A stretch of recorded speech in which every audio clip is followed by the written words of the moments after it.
Hello friends, welcome to my channel. आज हम देखेंगे डीएल नोमेनक्लेचर। अगले वीडियो में क्या देखा था? हमने देखा था कि वेजेन डैश प्रोजेक्शन से हम लोग फिशर में किस तरह से कन्वर्ट कर सकते हैं, फिशर से न्यूमान, न्यूमान से सोहर्स। उसमें हम लोगों ने देखा था इक्लिप्स, टेगर्ड, और एक इम्पोर्टेंट बात बोली थी कि फिशर प्रोजेक्शन है वो न्यूमान की इक्लिप्स फॉर्म है। ओके, कोई भी फिशर प्रोजेक्शन है वो न्यूमान की इक्लिप्स फॉर्म रिप्रेजेंटेज करता है। स्टेगर्ड फॉर्म आपको दिया होगा और आपको पूछेंगे कि आरएस कॉन्फ़िगरेशन बताओ, तो पहले आपको इक्लिप्स में ले जाना होगा और उसके बाद आप लोगों को फिशर में ले जाना होगा और वहाँ से आप लोग आरएस नोमेनक्लेचर कर पाओगे। यहाँ पर इस वीडियो में बात करूँगा डीएल सिस्टम, डीएल डेजिग्नेशन उसको बोलते हैं। तो आरएस हमारी जो थी वो क्या था? वो आरएस सिस्टम क्या थी? एब्सोल्यूट कॉन्फ़िगरेशन थी। और ये जो डीएल है वो रिलेटिव है, क्योंकि वहाँ पर रिस्ट्रिक्शन है इसलिए वो रिलेटिव कॉन्फ़िगरेशन कहा जाता है। और आरएस में कोई रिस्ट्रिक्शन नहीं है इसीलिए उसको एब्सोल्यूट कॉन्फ़िगरेशन कहा जाता है। वो रिस्ट्रिक्शन क्या है वो मैं आगे, ये बढ़ेगा वीडियो, मैं आप लोगों को बताने वाला हूँ। तो डीएल सबसे पहले ग्लिसरॉल्डिहाइड में साइंटिस्ट ने ऑब्जर्व किया था कि ये जो ग्लिसरॉल्डिहाइड का स्ट्रक्चर है, ये दोनों, ये स्ट्रक्चर का ये मिरर इमेज है। क्या है? Mirror image. अब जब भी OH ग्रुप, हमारा ये जो OH ग्रुप है वो राइट हैंड साइड होगा तो उसको हम लोग बोलेंगे dextro, means right. Okay, right hand side होगा तो उसको हम बोलेंगे डेक्स्ट्रो। और OH जब लेफ्ट हैंड साइड होगा तो उसको हम बोलेंगे लीवो। अब यहाँ पर D का मिरर इमेज ऑलवेज L होता है, L का मिरर इमेज ऑलवेज D होता है।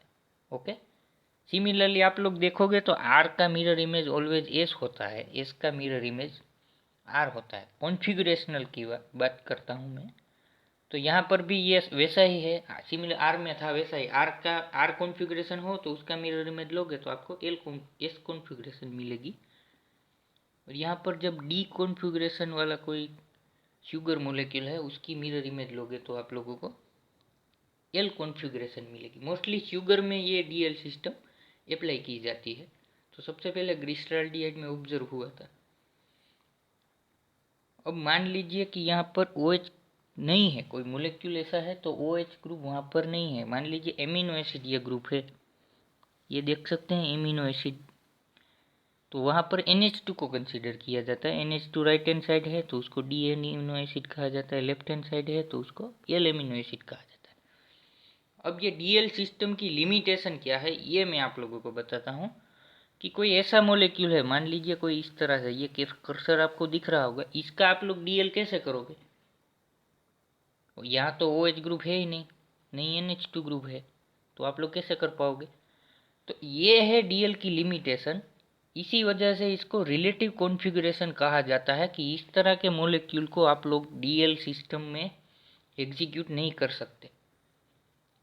इसको तो आप लोग या ये ग्लिसरॉल्डिहाइड को आप लोग आरएस भी दे सकते हो, डीएल भी दे सकते हो। आरएस कई जगह पर उस कोई भी मोलेक्यूल में आप लोग दे सकते हो, कायरल मोलेक्यूल में, टीरियो सेंटर जिसमें प्रेजेंट हो उसमें।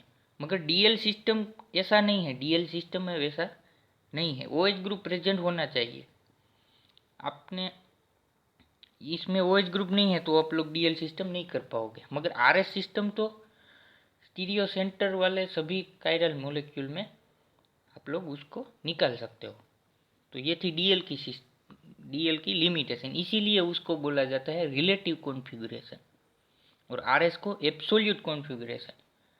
ओके, इसीलिए तो इसका आर होगा, ये आपको निकलना आता ही होगा। उसकी मिरर इमेज का ऑलवेज एस होता है। आर किस तरह से होता है? Cl को नंबर 1 मिलेगा, इथाइल को 2, CH3 को 3।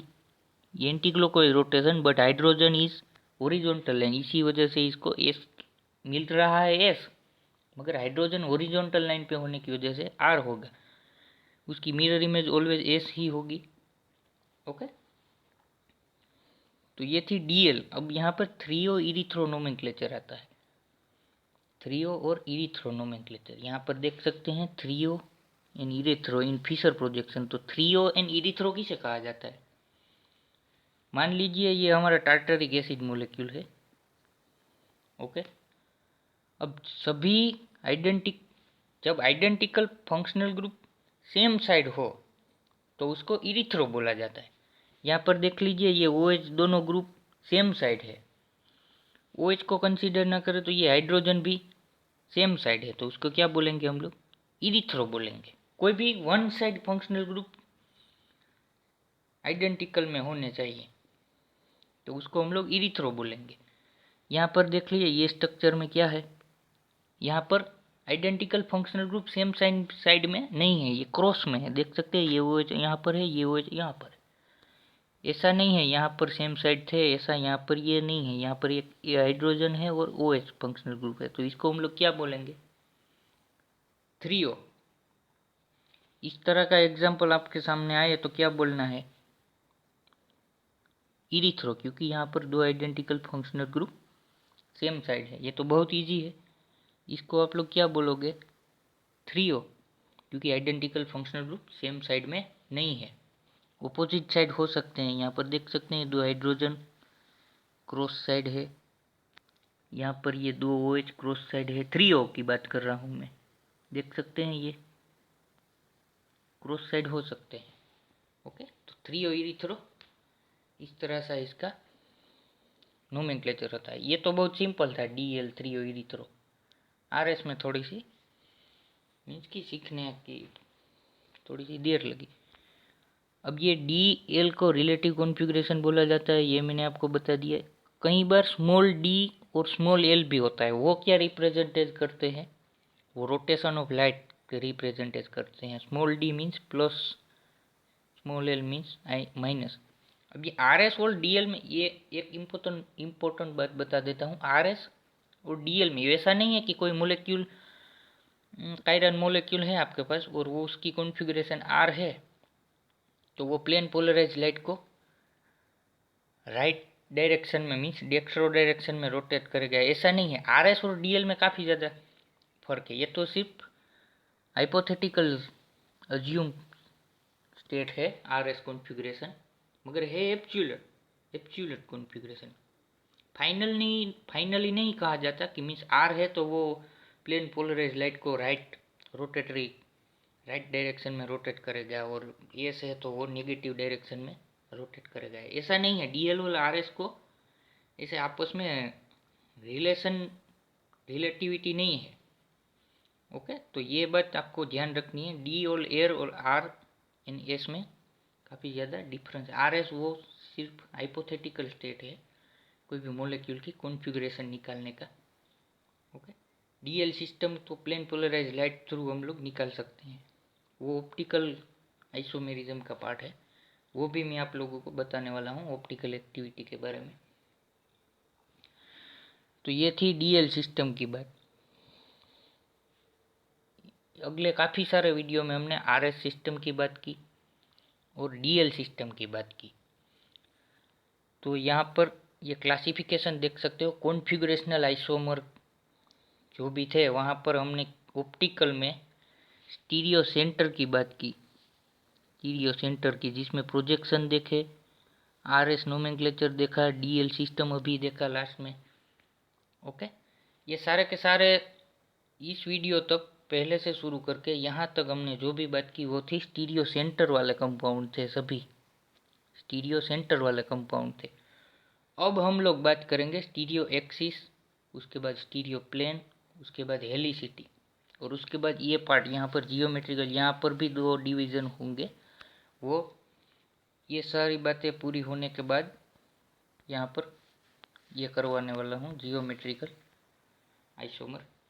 ये जो मैं आपको वीडियो अपलोड कर रहा हूँ वो हमारे टीचर्स ने, सर ने हम लोगों को कराया था, तो उसमें से जितना मैंने गेन किया वो और उसने जो भी हम लोगों को सिखाया है वो दोनों मिक्स करके मैं आप लोगों को ये वीडियो अपलोड कर रहा हूँ। तो अगले वीडियो में देखेंगे स्टीरियो एक्सिस, किरियो प्लेन, जितना भी कवर होगा उतना करेंगे। सो आज के वीडियो के लिए इतना ही काफ़ी है। So thank you for watching this video.